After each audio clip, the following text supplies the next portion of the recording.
Okay, hello everyone. So this is something a little different than we're used to.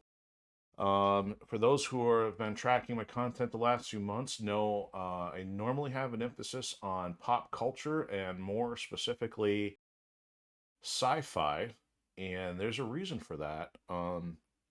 That's because I'm very passionate about the artistic elements and the creative procedures that go into production, storytelling, movie making. And I've been blessed to work on a project that has been a series of independent films that goes by the title Aladdin 3477.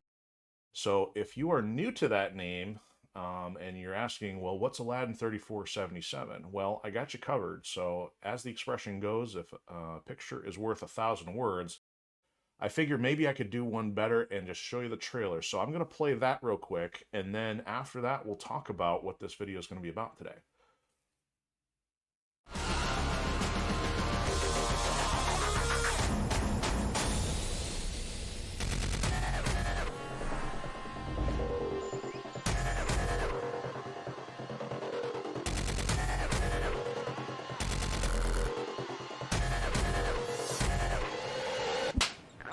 You disappeared and you stole my vintage hollow projector.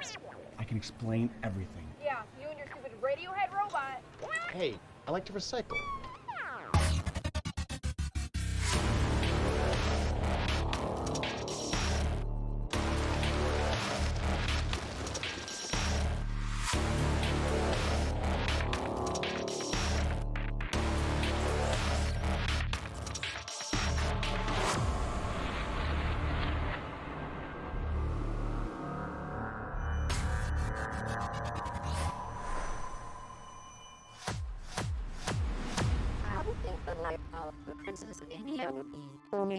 Oh, sure. Regal monarchs and maharajas handpicked by my father. My life is brimming with romance.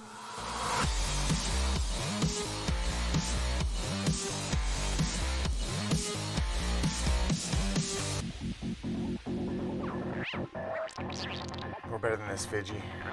We belong up there.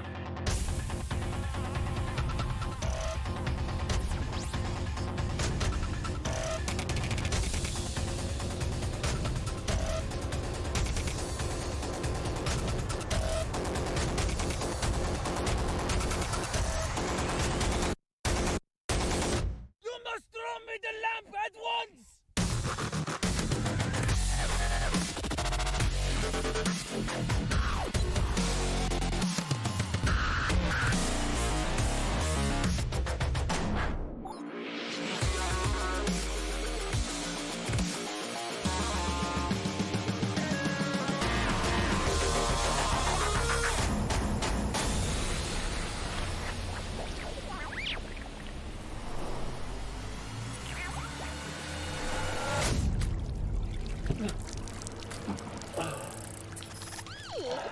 No one asked you.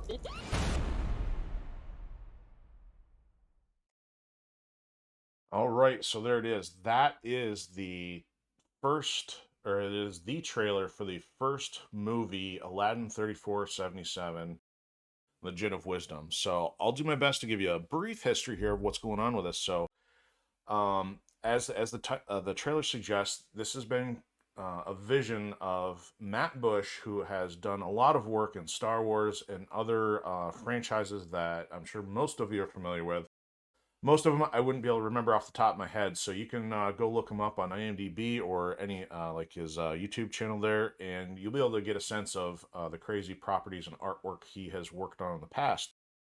So he had in mind to create a science fiction take on Aladdin and his wonderful lamp. And we started filming for this back in 2014, and filming took 5 years for all three movies.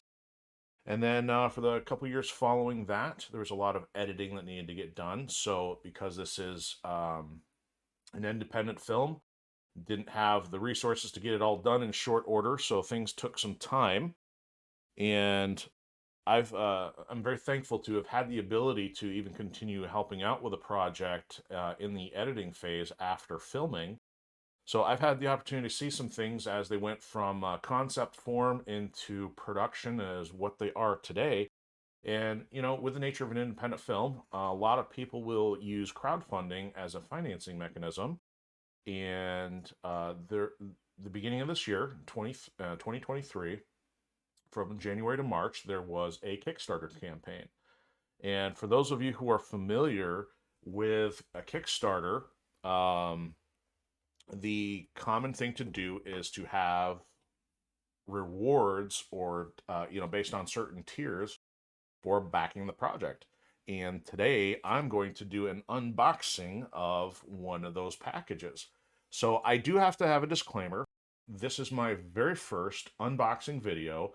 I have never done one before. And part of the reason for that is because, one, I kind of still come from the generation that doesn't fully understand it. And I'm sure there's probably people successful my age and older, but I didn't fully get the appeal. So other than seeing a few people I know do some of these, I have never really engrossed myself in trying to make sense of the unboxing realm. Also, I'm not somebody who naturally expresses a lot of emotion, so therefore it kind of defeats the purpose if I'm not getting super excited. But on the flip side of that, I am actually very excited to be able to talk about this project after the years of labor that have gone into this. And it is exciting to see it finally be available to the public, at least through the Kickstarter campaign, the trailer, and hopefully this year, the movie itself. There's still some things going on with the distribution, which I don't have any of the details on, but I know the goal is to make it available so people can finally see the movie for themselves. So there was multiple. Oh, and also I forgot to mention one of the other reasons that I think I need to be doing an unboxing is because of being able to see some stuff behind the scenes as this campaign came together. I may have some added insight, which will make it a little bit more fun too. So, as I was going to start to say there, the Kickstarter had multiple reward levels, and there was up to 4 reward packages, and then there were some other things that were added on above that. So the very first swag box, and these were being intended to be shipped out on a quarterly basis. So this is the spring/summer, but it's the first package, and this was titled Taj Mahal's Treasure. So I have the box here. So this is the very first one, and it's got this cool Fiji stamp up in the corner on it. Now, mine did not make its way through the U.S. Postal Service or any other carrier. I was going to make a joke about carrier pigeons and them being like massive birds for the size of this box, but somehow I don't know how those jokes will go, so I'll throw the punchline at the same time. So this is the box, and it still has the original tape on it. So the tough thing was I had this in my possession for a couple weeks, and perfectionist in me wanted to have everything ready to go by the time I did this. So it's been a little tough knowing I want to open it, and I have a sense of some of the goodies that are in here. But I had to be disciplined and make sure I was ready to go so I'd have the time to put as much quality into this video as I could. So there we go, good old box cutter. And then, so we're going to open, and here is the initial view. So I know it may be a little difficult to see, but there we go. We had a little something fall out there, and I'll go through this a little bit at a time. And so naturally, the first thing that jumped out of the box here is we've got this really cool Fiji enamel pin. And I'm trying to do my best here to try to make sure I can see, get in front of the camera. And I know lighting is a little bit all over the place. But if I recall, I believe that Matt said these were designed by Deanna Sheehan, and she's done some work with these before. Now, I mean, there probably will not be enough I can say about Fiji. Fiji is one of my favorite characters in the movie, and if you check out some of the content on YouTube, you're even going to see, like, there's some comparison videos. People try to, talk about him versus BB-8 in Star Wars or not, but Fiji's one of the most lovable characters in the movie, and this is going to be one of the cool ones.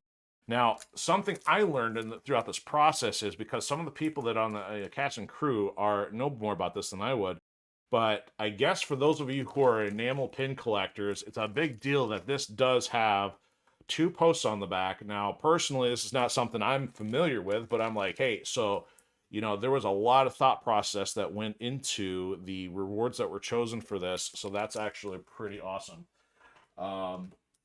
So I got a couple other little things here I know I could start with. And so this is something that's kind of near and dear to me in terms of how, my upbringing. So what we have here is an Aladdin minifigure. Try to get a couple more angles here because I know the light's bouncing right off the plastic. But there was a lot of design detail that went into creating some of these characters that are in the movie that are now available in minifig form, and there's some pieces that go into putting them together. So I know there's already on YouTube some of the videos on how to assemble them. I'm not necessarily gonna do that myself. The best I can do is kind of give you my understanding of what's here, but you've even got Aladdin has 2 different facial expressions on there, and it's even got his satchel, it's got his blaster, and all that. So even the detail that went into the pants and the shirt are printed on there.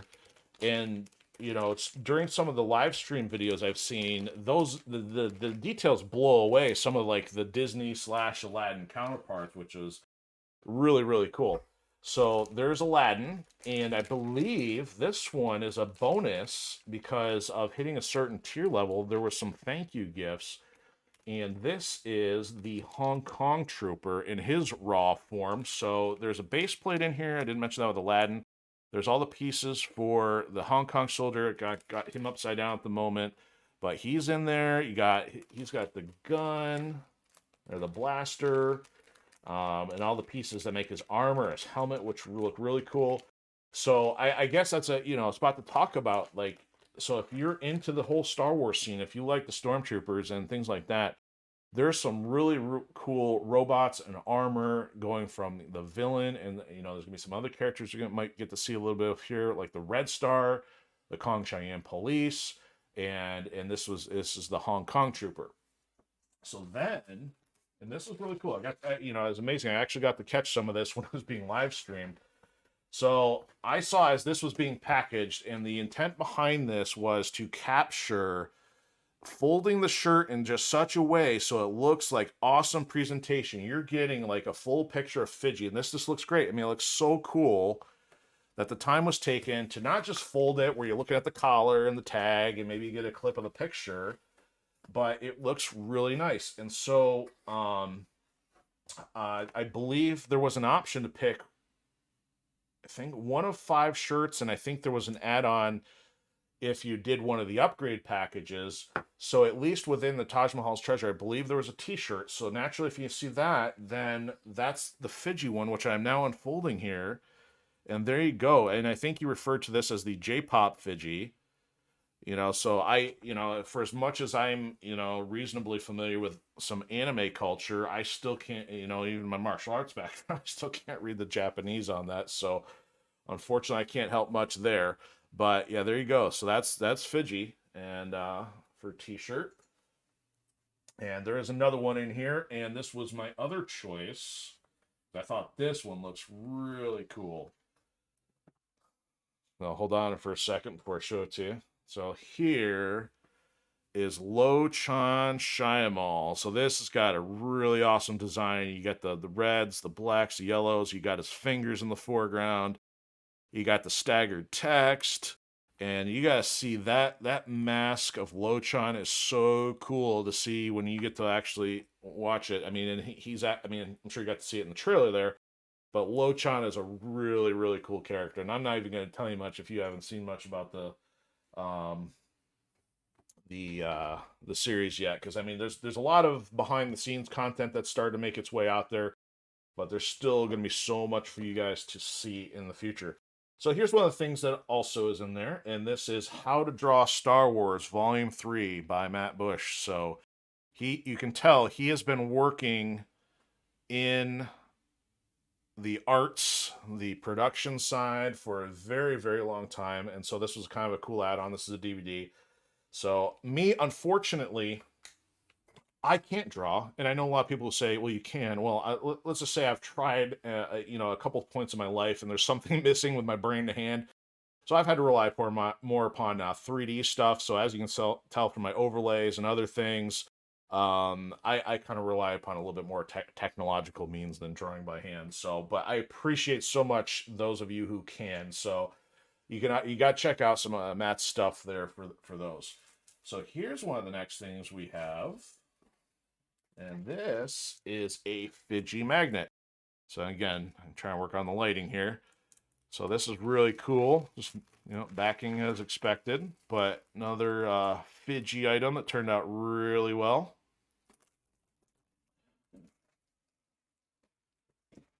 All right, I'm gonna shake things up a bit here. So this is kind of funny. So I think, oh, this might have a cap on it. So this is, yep, I think this is to protect it. So give me a second here. So, and this is actually really smart. So this is a pen, and it's got the cap on it, so probably to not wear out what's inside. Now, there's kind of a funny remark. You'd have to go back and see the live stream video on this, but this is a Aladdin 3477 pen that lights up. So I know because the focus on the camera, it's not super terrific. It's out of focus, but it's really cool. It's got all these the spots, the vents for where the light comes through, and then it's got this double click mechanism to turn it on and off. So if you just don't want to do one, it's fine, and then, or do one then the other.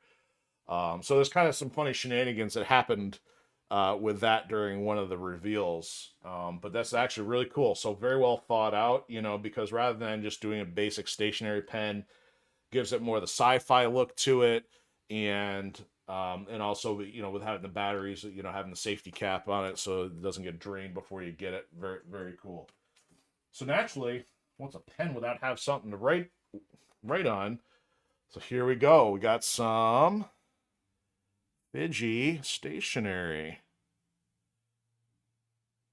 Sounds pretty cool. Actually, a couple in there. One to write on, one to keep. I'll expand on that remark there in a second, based on some of the funny stuff that has happened over the few months where we've been watching some of the reveals. So this is cool. I did not even know this was in here. So this is Star Wars promo card Stormtrooper. So I'm guessing, this is probably because Matt probably did the artwork on it. And it's got, I'm familiar. I see the TK3477 up there, which my understanding is that is relates to his 501st Legion handle. And I might say for another time, some of you already know why the significance between that and the movie. But this is actually really cool, and it's also got a lot of pieces. On the back it says, over 20 years of official Star Wars art from Matt Busch, collect it all. So that even gives a shot of a lot of the pieces he's worked on over all that time, including, see, there we go. It's even got the Aladdin 3477 on there. So very cool. I would have to take my glasses off to actually read this correctly. So I'll have to enjoy that after the fact and maybe add some more later on. But yeah, you're getting the raw unboxing process of, reacting to what it is as I see it. So I caught part of this as stuff was going into it, but thankfully, because of spoiler alerts, I didn't see all of it. So again, some of this is still new to me. So here is some of the collector's cards that were created for the movie. I'll go through these here. So on top, so it says Aladdin 3477, and it says Series 1 trading cards, and there you go. There's Lochan Shyamalan. And it gives some stuff. I mean, I don't know if you'll be able to read that. I'm not going to necessarily read it all to you. There's going to be some more stuff to look forward to as it kind of starts to circulate. So I got one of Lochan, Aladdin, up to no good in Hong Kong.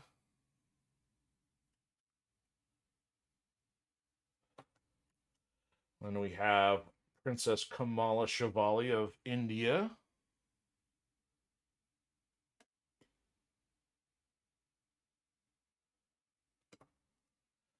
Then there he is, Fiji roams the corridors in search of Aladdin.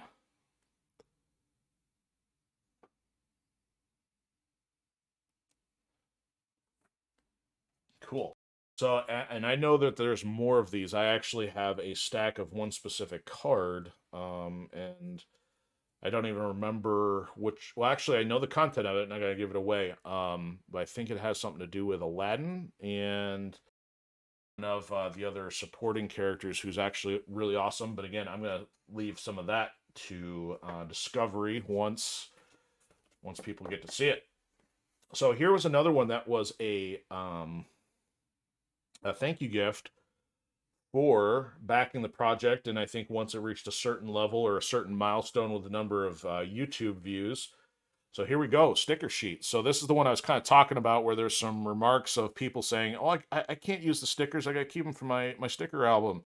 And even though I'm not really much of a sticker buff, I do understand the sentiment of keeping things in nice, clean shape and not wanting to use them. I mean, for example, I'm a collector here. I've got all kinds of stuff behind me, so I know how people are when it comes to collectibles.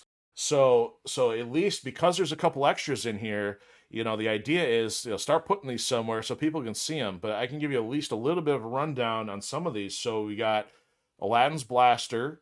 You've got, I believe, this is either the Sultan's ship or one of the other Indian related ships. You got the Taj Mahal. You've got a Romo. You've got Lochan there in the center. And then you've got one of the related symbols that certain character wears. Then you've got the lamp, Fiji. Naturally, you have Aladdin and the princess. And I believe it was referred to as a giant war sword here. And then you've got the red star. So you've definitely got some characters. I think you're going to have some Boba Fett-esque kind of appeal. So it's really kind of appeal when it comes with the stickers. Give me a drum roll or some tomatoes on that one. So yeah, there's lots of cool stuff that people can start putting those out there once they get them. And so got a couple things here. And I know there was something...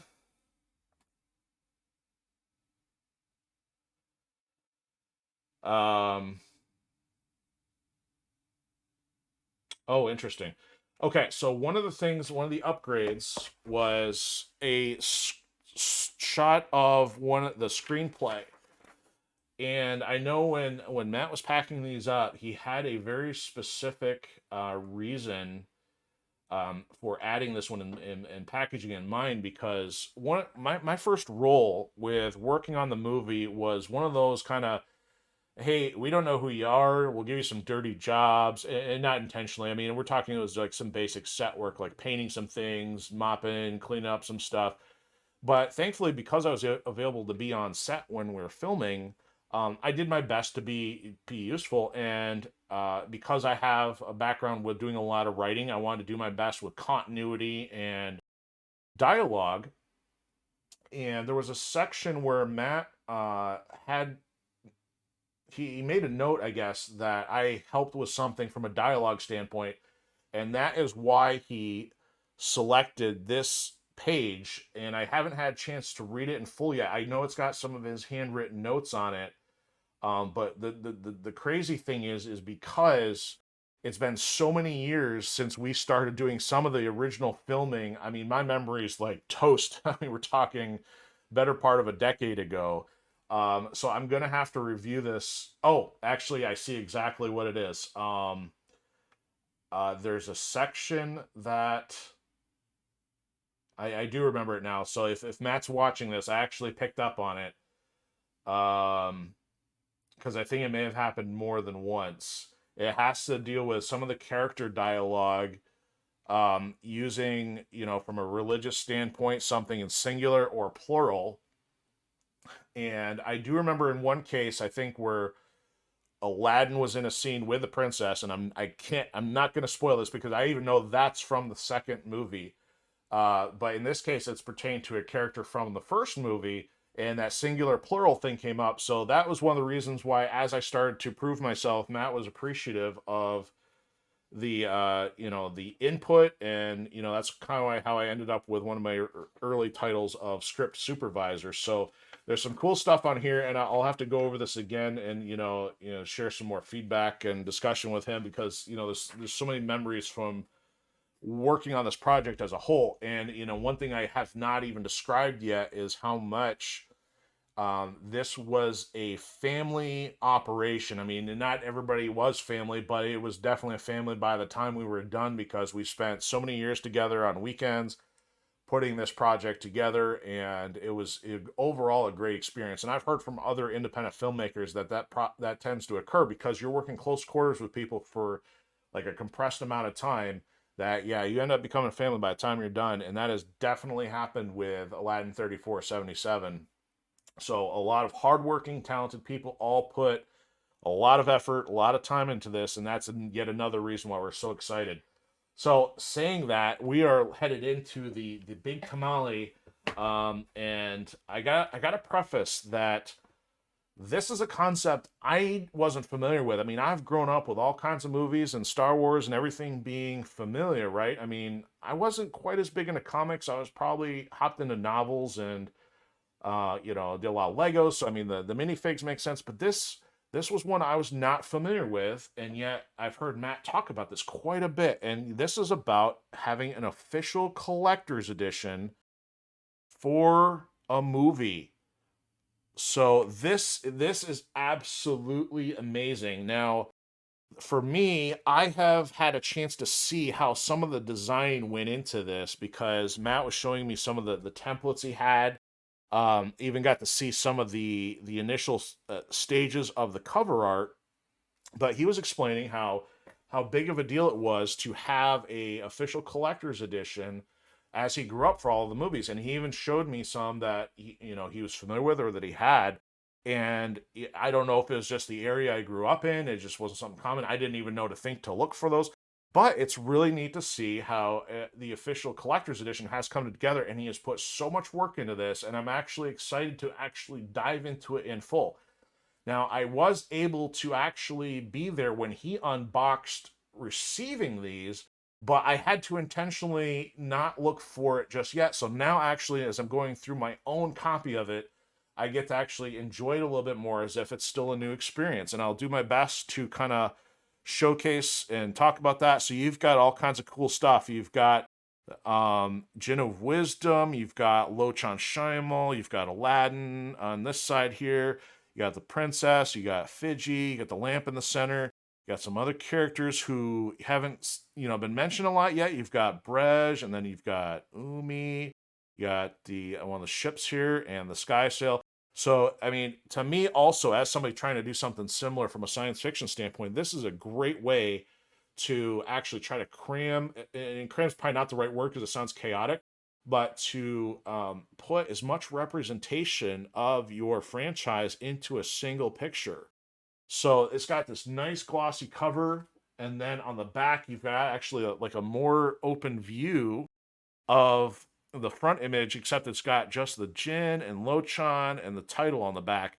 And naturally, seeing that, like my lighting and a little bit of my computer screen in there, because it's got this awesome cover, glossy cover, and it's heavy paperweight. And there we go. So we got the opening page. You got Aladdin 3477, Jinn of Wisdom. So I have to dive into the credits here and stuff and all that kind of fun stuff. So I'll just go through some of these here. So you got an opening thing, title, you got Lochan, and that was a really cool set. So Lochan's lair is going to be fun once you see it on screen. And we've even got the index. We got some of the one of the night scenes with the lights from Kong Cheyenne. And forward from the man himself, Matt Busch. And now we start getting into characters here. So, the silhouettes of Aladdin and Princess Kamala.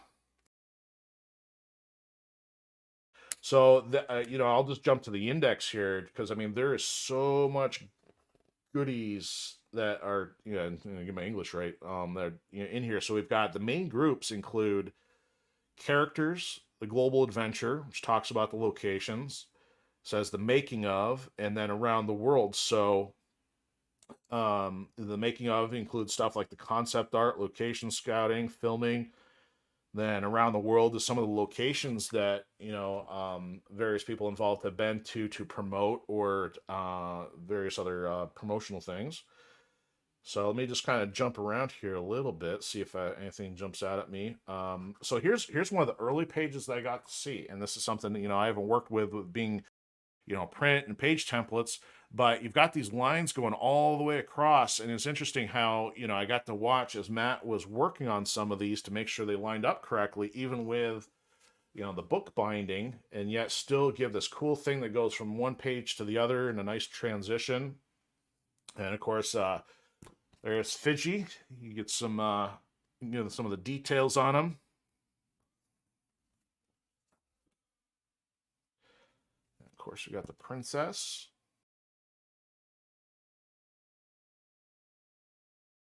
So, and let me see here how many characters we got. I'll at least do.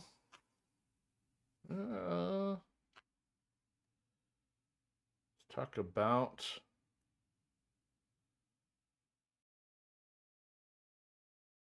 So I'll mention some of the actors here. So we got Eric Steele doing Aladdin. So Fidji, now here's something that's really awesome. You want to talk about the vision to have a practical effects character. Fidji was actually puppeteered by multiple people, including Matt himself, I believe Steve Pankatai, and also Dave Kasawa. And I apologize if I'm forgetting anybody else, but Fidji was also a creation of Clayton Celesta. Did a lot of the stuff that actually set him up for the rigging. Then, of course, you got Christy Porowski as Kamala. You don't get to see much yet. You got to watch the movie, but you got the mysterious Jinn of Wisdom, played by Aaron Golomatis. And then we've got Lochan, played by Brian Dowling. And also you got the Slag Warriors underneath, and there was a lot of different people that played for some of the Slag Warrior stuff. And then you've got the mysterious yet critical character of Umi, played by Lindsay. And then I think we get into the global adventure and start looking at locations from there. So I was around for many of the local shoots, but I know one of the first ones was one of these out in the sand dunes native to our state here, and that was one of the ones needed for the critical scene for the Venkata and the Rashmi access port. So you'll learn more about that as you get to see the movie. So here's a couple you'll recognize. You got, at least from the trailer, you got bounty hunters, played by James Polony and Cam Turner. Those gentlemen played their fair share of roles as needed throughout the course of filming.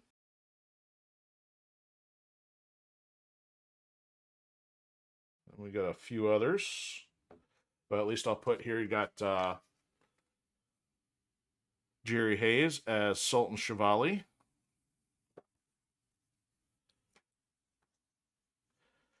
So naturally, it wouldn't be a good sci-fi without some good holograms, right?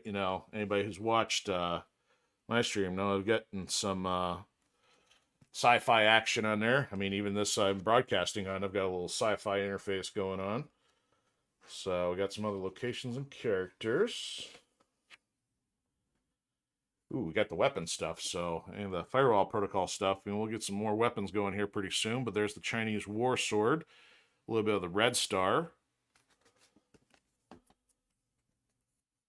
So, oh, there we go. So I gotta admit, my other favorite character is next to Fidji is Brej. So he's definitely gonna be fun when you get to see him on screen, played by John Rick. So we're gonna have some stuff with a lamp. I don't want to give away too much here. We got some stuff we gotta cover. Yeah, this is gonna be fun once you guys get to see this. But there we go. We got some behind the scenes of the making of. So we got some of the location sets, the concept art, and some of the details behind this world that Matt has worked on creating. So here, here's one of my favorites. So this is when he did some location scouting. He's got a picture of actually being with a tiger. So I'm just gonna put out there. I know a story about that that I'm not gonna tell you. So yeah, we got some stuff with the actors, some behind the scenes as they're getting ready, and the process they went through for the auditioning. So we got the storyboards. So here's one I saw early on when he was working on putting this together, and I can't believe this.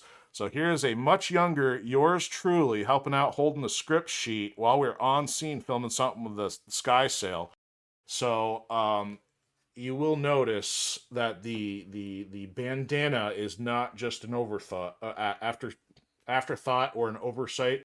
That was done by design, and for many years, people were wondering, "What are you doing with that?" And like, well, you'll see. Branding is an important thing. So here's another black and white photo. Like we had to cut styrofoam for the cave wall where where the lamp is found. The comparison would be like the Cave of Wonders, if you're familiar with the Disney Aladdin movie. Well, there was also a similar region where there's a lamp, and the content that comprised the wall was very messy, and so there was a lot that went into building that set the very first summer that we filmed. So there'll probably be more stories about that in the future, but all kinds of behind the scenes goodness and other things that went into making this movie and the two that will follow. So also got to call out for a couple of the other dudes here.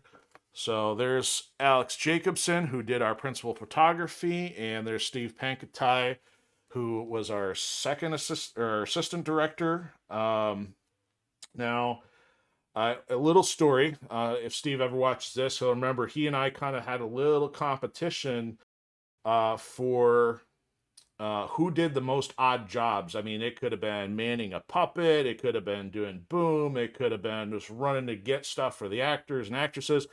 So it was just kind of, we didn't have a formal count, but it was just kind of fun, So that's why I was talking about becoming a family when you work on a project like this. We all worked really well together, and it was a fun experience. It was a lot of hard work, but still a lot of fun. And a personal spot of mine, which, or at least a favorite thing, and one of the reasons I wanted to get into this is here's the stunts. Got some of the discussion on the martial arts. So, I'll save my backstory for another day, but I really want to help out with the choreography is one of the reasons I want to help out. And thankfully, there was a lot of support already from one of the martial arts schools that Lindsay was affiliated with, and there was a lot of talented people. So we've got some good fight scenes in the movies as well. So that's something also to look forward to. It was not a Hollywood operation where they just shake the camera around quite a bit. We actually had people who knew what they were doing, and we put our best effort to make some really awesome fight scenes. So there's also some discussion of the special effects. We got some content on Cell Dweller. So if you recognize it by chance, there's some Cell Dweller music featured. And then it looks like it goes into some of the promo stuff. See if I kind of recognize anything here. I know I was involved with going down to this trip for Full Sail University. So when we started, and actually he's still been involved, is Rick Veers has done some of the sound, and I'm probably goofing up what I'm be saying from a technical standpoint, but he was inaugurated into Full Sail University's Hall of Fame. So some of us went down there and got a chance to celebrate that and do some promotion for the movie, and that was quite a few years ago. And there's been a few other trips that they've done, so when you get to see one of these, you get to read all about it. And I know I'm getting toward the end here. And then it goes talk about the Kickstarter. Oh, and speaking of which, I know there's something else I got to cover in here once I get to it. There it is. Okay. So there's also some content discussion about the Kickstarter. So because the Kickstarter is only for a limited time, some of the rewards were limited and no longer available, but there is still a backer kit, which I think will allow you to get access to maybe the minifigures, and I think some of the Fiji collectibles. So the best thing I can recommend is check out the links I have on the side. And at some point, you may be able to dig around, find, or just look for Aladdin 3477 on Kickstarter. If you want to check out some of the collectibles that are still out there. And then here's one of the last things. There was some contests involved, and there was a couple of draw it in your own style contests. One of which included Aladdin. Great entries, but naturally, because I'm such a Fiji fan, I took personal note in the Fiji contest, and there were so many awesome entries. It was hard to pick from whose were the best. Now, this page here actually has, I think the top 3 winners, if not just maybe some of the top entries. But there you go. There's here the over on this side is one from the Aladdin contest, I believe, and then we've got another Aladdin and Fiji in the upper corner. But we've also got these other Fijis. Let's see if I can get this a little closer here. We've got Fijiana Jones. We had a Cyberpunk Fiji, and we even had a Mecha Fiji. So, and there was even some other entries that were still very good and so close. I mean, they came down to such a limited number of votes. And I do have to say, because he's a good friend of mine, that I'm going to call out Joe Palazzolo for doing the Fijiana Jones because he did such a great job on it. So, a little bias, but yeah, it's an awesome piece, as were all the others that were added. So that's kind of cool. And then it goes into some of the merchandise and some of the other things available, or at least that were during the Kickstarter. And of course, you got the, I didn't really draw attention to it, but you had the stylized cover, and then the same thing in the back with, then you got Aladdin and Fiji for one of the movie poster styles.